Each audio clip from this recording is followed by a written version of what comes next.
Hello my young friends, good morning. मैं Suresh sir आप लोगों की सेवा में। आज का जो मेरा वीडियो है वो है क्लास 11 साइंस स्टूडेंट्स के लिए फिजिक्स पेपर का सिलेबस।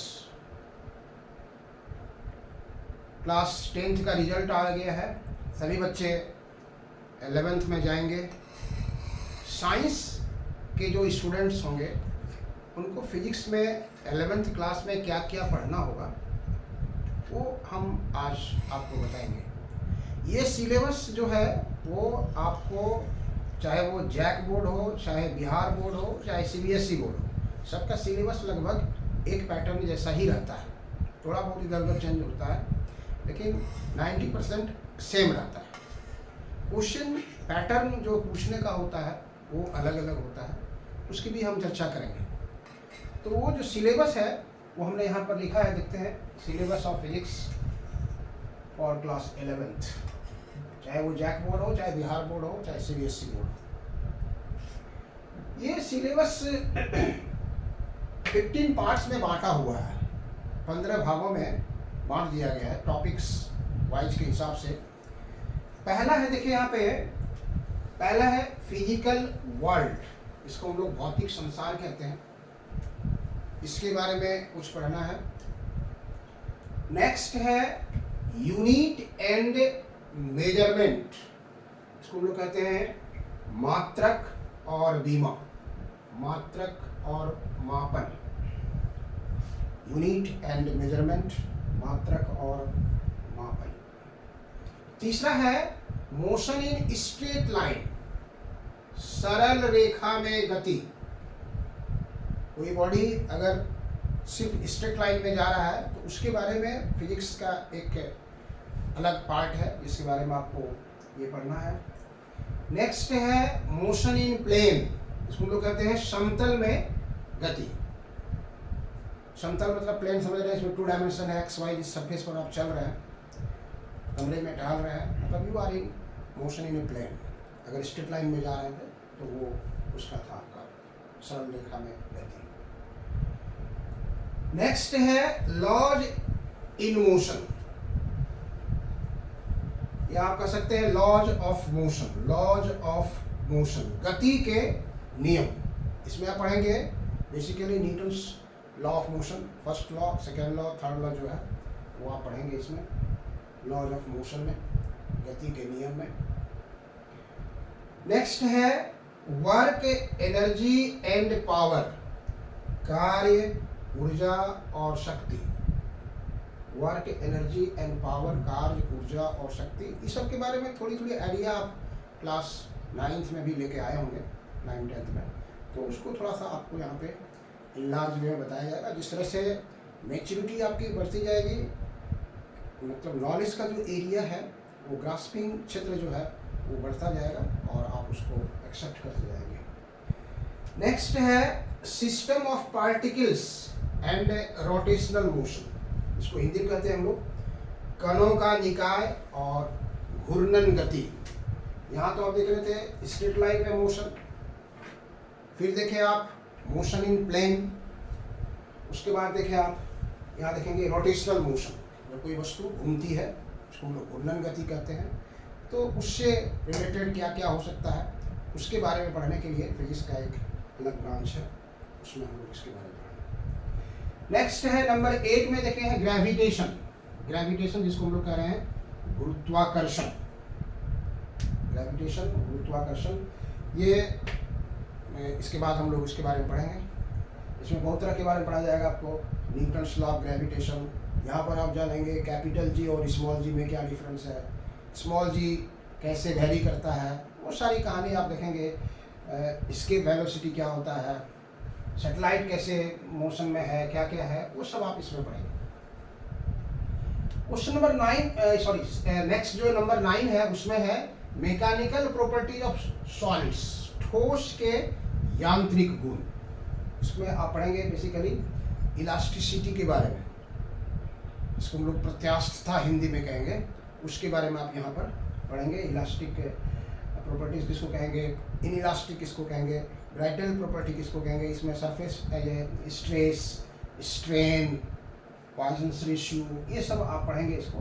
तो आप जैसे उसमें प्रवेश करेंगे एक एक टर्म के बारे में आपको जानकारी मिलती जाएगी। नेक्स्ट नंबर 10 में है mechanical properties of fluids. Fluids इसको हिंदी में कहते हैं तरल पदार्थ। किसको कहते हैं फ्लूइड्स, किसको कहते हैं तरल पदार्थ? जो फ्लो करता है, जो बहता है, जो प्रवाहित होता है, चाहे वो लिक्विड हो चाहे गैस हो। ये जो प्रवाहित होता है, जो बहता है, उसको हम लोग तरल पदार्थ कहते हैं। उसमें द्रव और गैस दोनों आता है। उसके बारे में पढ़ेंगे, फ्लूइड्स के बारे में। अब यहाँ पर आपको पढ़ाया जाएगा फ्लूइड्स का दो प्रॉपर्टी होता है। जब फ्लूइड्स रेस्ट में रहता है तो उसके प्रॉपर्टी को हम लोग सरफेस टेंशन कहते हैं, पृष्ठ तनाव, उसके बारे में पढ़ेंगे। और जब फ्लूइड्स मोशन में रहता है तो उसके प्रॉपर्टी को हम लोग विस्कोसिटी कहेंगे। तो वो आप यहाँ पढ़ेंगे। मतलब ये जो है, इसमें आपका हो गया आपको इलास्टिसिटी, और इसमें आप पढ़ेंगे दो चीज़, सरफेस टेंशन और विस्कोसिटी। मतलब इसमें आप पढ़ेंगे इलास्टिसिटी के बारे में, बेसिकली प्रत्यास्थता, हिंदी में इसको कहते हैं इलास्टिसिटी। और इसमें जो पढ़ेंगे आप दो चीज़ के विशेष बारे में, एक हो जाएगा आपको सरफेस टेंशन, सरफेस टेंशन जिसको हिंदी में कहते हैं पृष्ठ तनाव, और नेक्स्ट जो हो जाएगा वो हो जाएगा आपको विस्कोसिटी, जिसको हम लोग कहते हैं श्यानता, विस्कोसिटी। ये इसके बारे में पढ़ेंगे। नेक्स्ट नंबर 11 में पढ़ेंगे आप थर्मल प्रॉपर्टीज ऑफ मैटर, पदार्थ के उष्मीय गुण।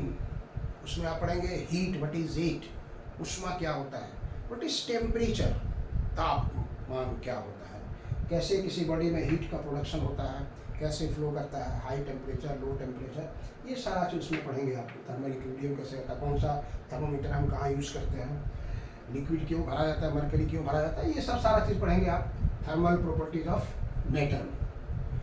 नेक्स्ट नंबर 12 हो जाएगा आपको, उसमें आ जाएगा थर्मोडायनामिक्स, उष्मा गति विज्ञान।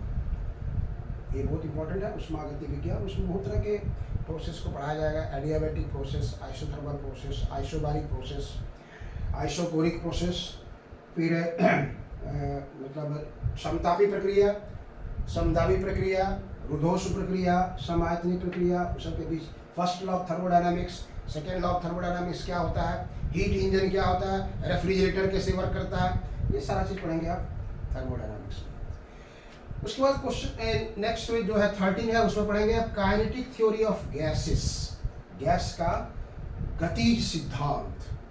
गैस का जो मोशन है वो किस तरह से गैस मॉलिक्यूल्स मूव करता है, कैसे वाल पर जाकर के प्रेशर देता है, उसमें आप फिर इसके प्रेशर का क्या फार्मूला आएगा, फिर आरएमएस स्पीड क्या होता है, एवरेज स्पीड क्या होता है, सब इसमें देखेंगे।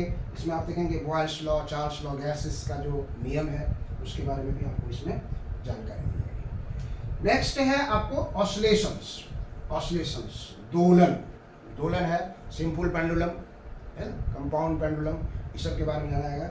इसमें बेसिकली आप पढ़ेंगे, इसमें एक चीज़ आएगा SHM, सिंपल हार्मोनिक मोशन, सरल आवर्त गति, ये ऑसिलेशंस का है। और इससे रिलेटेड चीज़ जिसमें आएगा उतना बताया जाएगा। नेक्स्ट है वेव्स, इसको हम लोग तरंगे कहते हैं। तो तरंगे वेव्स में आप जाके पढ़ेंगे, बेसिकली ये चीज़ जो है यहाँ पर से साउंड से रिलेटेड होगा आपको, ध्वनि जिसको आप कहते हैं, ध्वनि से ये रिलेटेड है, साउंड, साउंड से आप रिलेटेड जो चीज़ पढ़ेंगे आपको ये मिलेगा आपको वेव्स में।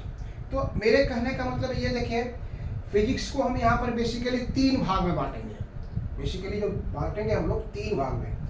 तो आप 1 से लेकर के 10 तक जो कह सकते हैं, 1 से लेकर के 10 तक का जो सिलेबस का पोर्शन है उसको हम लोग यहाँ बांट देंगे इस ढंग से, 1 to 10, 1 to 10 जो है उसको आप कह सकते हैं जनरल फिजिक्स, जनरल फिजिक्स, जिसको हम लोग सामान्य भौतिकी कहते हैं, जनरल फिजिक्स, सामान्य भौतिकी, 1 से लेकर के 10 तक। उसके बाद आप 11 से लेकर के 13 तक का जो है टॉपिक्स, 11 से लेकर के 13 तक का जो टॉपिक्स है उसको हम लोग बांट देते हैं यहाँ पर हीट में, हीट एंड थर्मोडायनामिक्स, उष्मा और उष्मा गति विज्ञान में आ गया ये। और ये जो 14 और 15 है, 14 और 15 जो बच रहा है, 14 और 15 जो बच रहा है, इसको हम लोग यहाँ बांट देंगे साउंड में। इसको जिस फिजिक्स के जिस ब्रांच में साउंड के बारे में पढ़ाई होती है उसको एक्रोस्टिक्स कहते हैं लोग। तो मतलब क्लास 11th का जो फिजिक्स होगा बेसिकली 3 पार्ट में बटा हुआ रहेगा, एक जनरल फिजिक्स, एक हीट और एक साउंड। इसमें कुछ चैप्टर जो होंगे बहुत इम्पॉर्टेंट होंगे, जैसे शुरू से जो था यहाँ पर motion in straight line, motion in straight line, motion in plane, ठीक है, laws of motion, work energy power, system of particles, gravitation, ये सब इम्पॉर्टेंट टॉपिक्स है जिस पर रिलेटेड क्वेश्चंस अधिकतर मतलब आपको कॉम्पिटिटिव एग्जाम्स में पूछे जाते हैं, चाहे वो नीट का हो, चाहे जेई का हो, या इंट्रेंस जिसमें होता है वो सब में उसमें आता है। तो हम लोग जब स्टार्ट करेंगे टू दी पॉइंट एक एक करके, तो आपको इसके बारे में विशेष रूप से जानकारी देंगे। इसलिए पहले आपके पास जो क्लास 11th में जाने के बाद फिजिक्स में टारगेट क्या है, क्या पढ़ना है, उसके बारे में हमने आपको बताया।